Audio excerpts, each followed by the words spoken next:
true origins of the Bani Israel, their exiles, the birth and fall of a nation all still full of secrets. We are following the traces of the lost tribes of Israel and a history that has been mixed with legends for centuries. From the lands of Canaan to the palaces of Egypt, from the exile roads of Babylon to the conquest of Rome, sometimes a strong kingdom, sometimes a scattered people. What we are following is not just an old story from the past. It is the very secrets that have been chased for centuries. The journey of the Bani Israel in history is not only the adventure of a nation, but one that changed the fate of civilizations. If you are ready, we begin the dark, deep, and mysterious story of history. And don't forget to subscribe to the channel to get notified of new videos. In the late Bronze Age, the region that covers today is Palestine in the east of the Mediterranean and the south of Syria, was called the land of Canaan. The word Canaan simply meant lowland or humble place. The people living in this area called themselves Canaanites and spoke this language. The ones living more to the north and working in sea trade were later called Phoenicians by the Greeks. But the lands in the south and inland were less developed compared to Mesopotamia, North Syria, Anatolia, and Egypt. Still, because this land was an intercontinental crossing point, it had a certain importance and a dense population. Also, the Canaanites were strongly influenced by the cultures of both Egypt and Mesopotamia, especially by Egyptian religion and lifestyle. There are different ideas about how the Yahudi people, the Bani Israel, who also spoke a Sami language, came to this region. One idea is that the Bani Israel came from the Amorites. The Amorites were a Sami people who lived in the East Mediterranean and Mesopotamia from around 2100 BC to the late 17th century BC. The ancestors of the Yehudi were a branch of the Amorites who migrated to Canaan. Another idea is that the Bani Israel came from the Hyksos. The Hyksos were a people of unknown origin, thought by some to be Amorites and by others a different group from West Asia. Around 1700 BC, the Hyksos invaded Egypt and built a kingdom at the mouth of the Nile.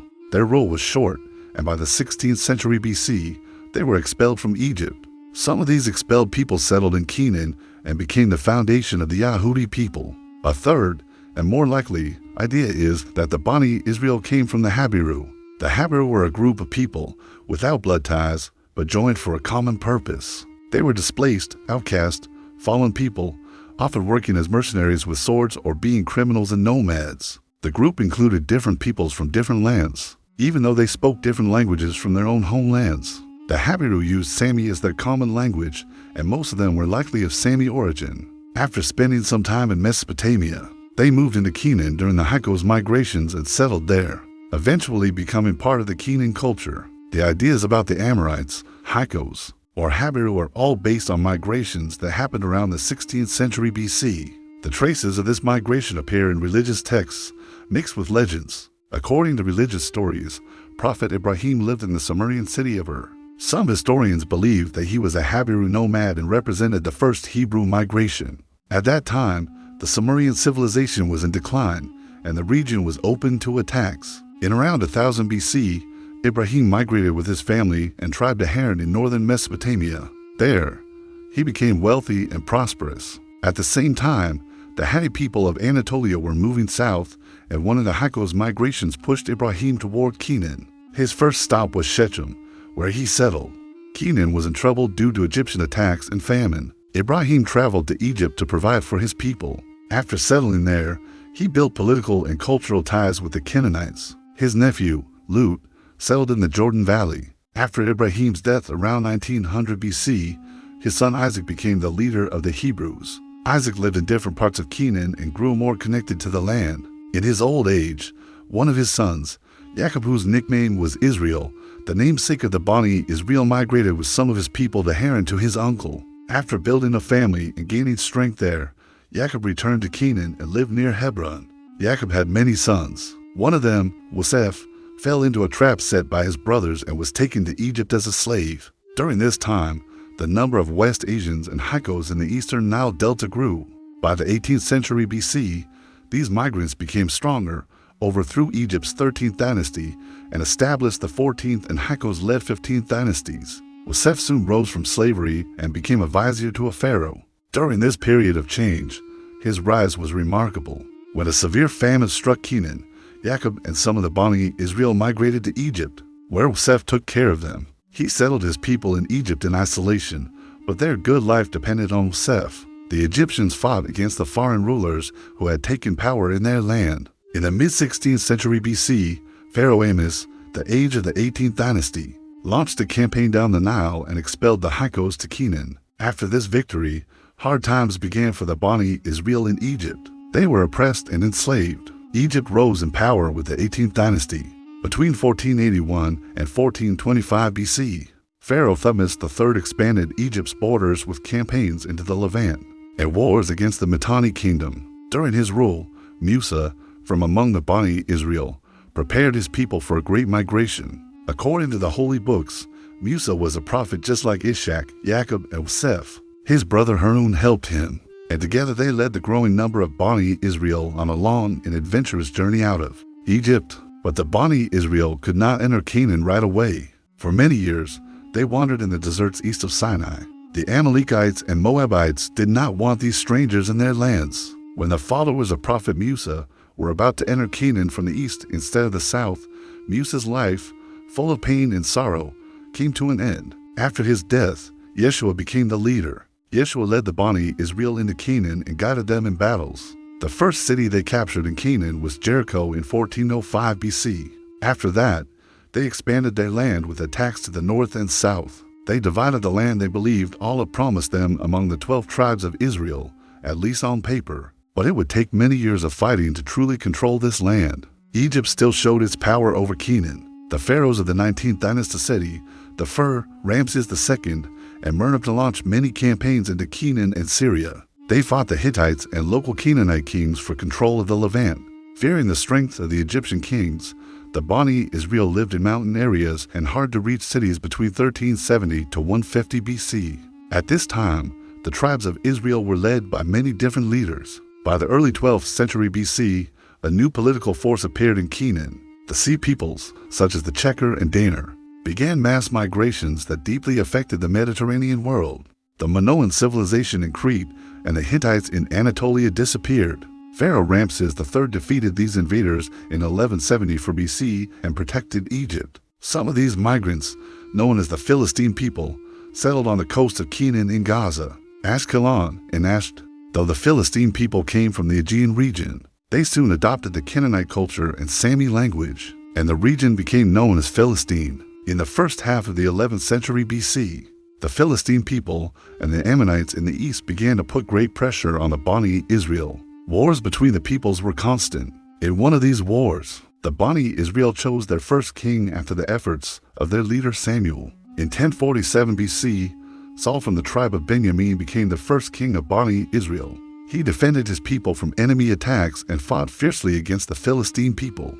But King Saul's rule became weak after Dawud from the tribe of Yehuda defeated the Philistine warrior Goliath. Dawud rose as a new and strong leader. Saul wanted to remove Dawud, but he failed. After Saul died, most of the Bani Israel tribes accepted his son Ishbosheth as king, but the tribe of Yehuda wanted Dawud as their leader. Dawud won this power struggle, and around 1010 BC, all the tribes accepted him as king. The Philistine people feared the unity of Bani Israel and attacked. Dawud defeated them and also captured Jerusalem, today called Cuts, from the Canaanite Jebusites. This city was at the border between the northern and southern tribes, so it was a key location. Dawud settled in the city and ruled the land from there.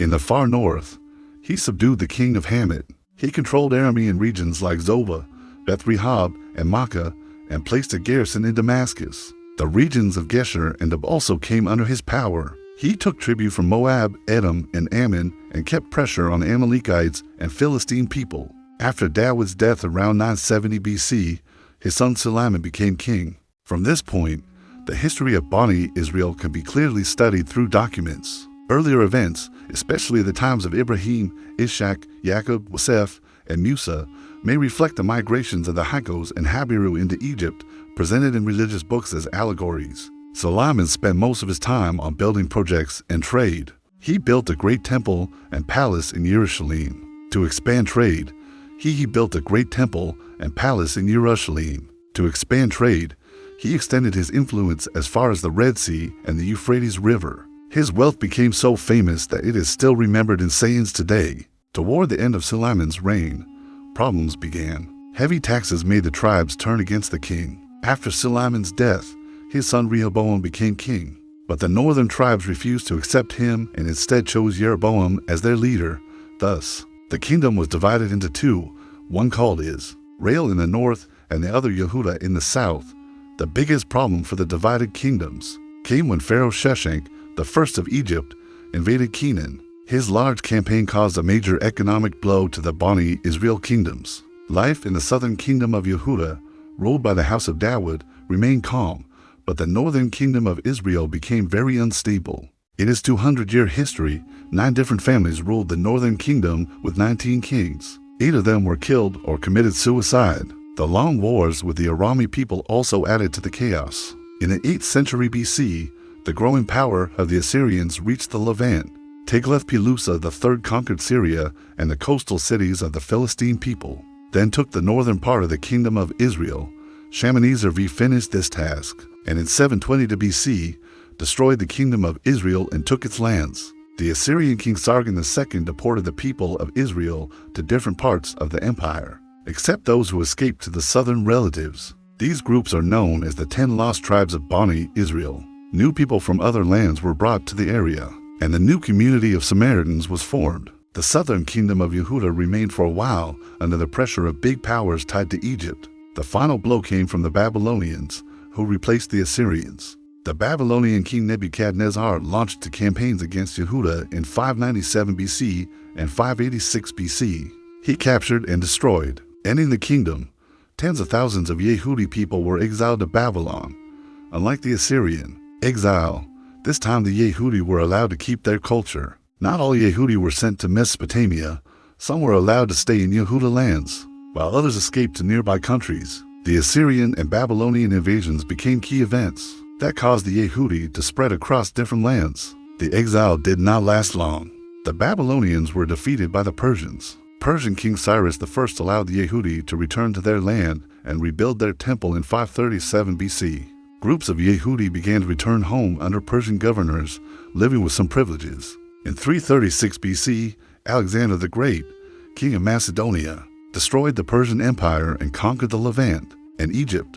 The area was called Philistine by the Greeks, either after Lower Assyria or after the Philistine dynasty of Egypt. After Alexander's death, following the Battle of Panium in 198 BC, the region passed under the rule of the Seleucids, heirs of Alexander. During this Hellenistic period, the political, religious, linguistic, and cultural scene of the East Mediterranean changed deeply. Seleucid king Antiochus entered Quds in 168 BC to Hellenize the Yehudi and strengthen his control. He destroyed the temple. In response to this oppression, the Yehudi rebelled under Jonas, the son of a priest. The Maccabean revolt gained support among the Hasidim traditionalists and grew stronger. While the Seleucids struggled with Roman pressure and internal conflict, the revolt succeeded in 140 BC. The Hasmonean dynasty was founded. With the death of Antiochus III in 128 BC, Seleucid power in the region ended, and the Hasmonean dynasty grew. But their rise did not last long.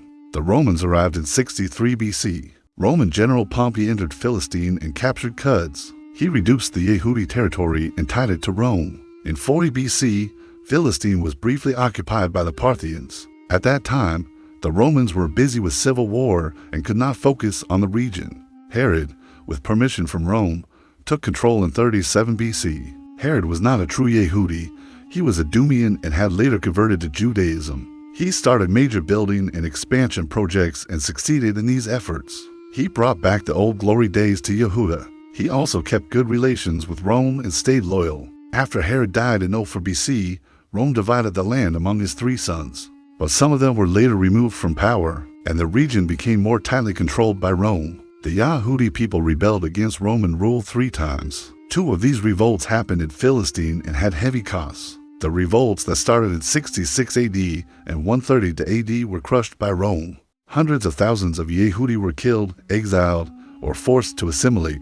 Many fled to different parts of the world and formed Yehudi diasporas. Rome banned the remaining Yehudi from entering Quds.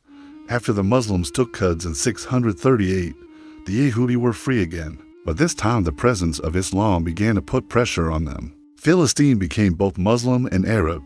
The Yehudi population in the region slowly decreased. The Yehudi who were scattered around the world became more radical, living with the dream of one day returning to the lands they were forced to leave. Each time in history, the Yehudi had left their lands poor, but returned rich. The same thing happened again in the 18th and 19th centuries. They became wealthy in the lands where they lived and gained political influence using this power. After World War I ended in 1918, they came to Palestine with British support.